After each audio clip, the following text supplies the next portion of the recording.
ഇംഗ്ലീഷിൽ ഒരുപാടുണ്ട് എന്ന് എങ്ങനെ നമ്മൾ പറയാ? Too much. Too much. അപ്പൊ ടു മെനി എന്താ? കുറേ ഉണ്ട്. കുറേ ഉണ്ട്, ഒരുപാടുണ്ട്, ഏറെക്കുറെ സെയിം ആണ്. ടു മച്ചും ടു മെനിയുടെ മീനിങ്ങും സെയിം ആണ്. പക്ഷെ നമ്മൾ യൂസ് ചെയ്യുന്ന കോണ്ടെക്സ്റ്റ് വ്യത്യാസമുണ്ട്. ടു മച്ച് എന്ന് പറയുന്നത് നമ്മൾ കഴിഞ്ഞ വീഡിയോയിൽ പറഞ്ഞിട്ടുണ്ട്, ഒരുപാട് നമുക്ക് കൗണ്ട് ചെയ്യാൻ പറ്റാത്ത ക്വാണ്ടിറ്റി ആണെങ്കിൽ യു യൂസ് മച്ച്, കൗണ്ട് ചെയ്യാൻ പറ്റുന്നതാണെങ്കിൽ you use many. Okay, so അത് വെച്ചിട്ട് നമുക്ക് ക്വസ്റ്റ്യൻസ് നോക്കാം. ഇവിടെ ഒരുപാട് അല്ലെങ്കിൽ നല്ല ശബ്ദം ഉണ്ടെന്ന് എങ്ങനെയാ പറയാ?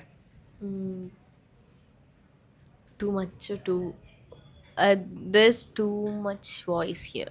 നോയ്സ്, ശബ്ദം അല്ലേ? there's too much noise here. Okay, ഞാൻ കുറേ കോഫി കുടിച്ചു. I drank many. I drank to much coffee. ഞാൻ ഒരുപാട് കോഫി കുടിച്ചു. നമുക്ക് കോഫി എണ്ണാൻ പറ്റില്ല.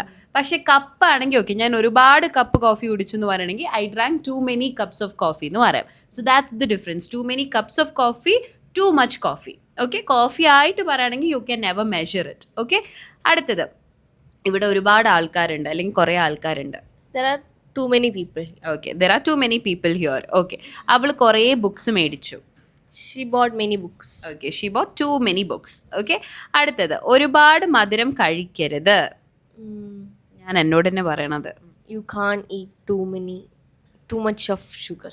ഓക്കെ, ഒരാളോട് നമ്മൾ സജഷൻ പോലെ ഒരു ഇൻസ്ട്രക്ഷൻ പോലെ കൊടുക്കുകയാണെങ്കിൽ യു കാണ്ട് ഈറ്റ് എന്ന് പറയണ്ട. നീ യു കാണ്ട് എന്നല്ലേ പറഞ്ഞേ? ആണ്. അങ്ങനെ പറയണ്ട.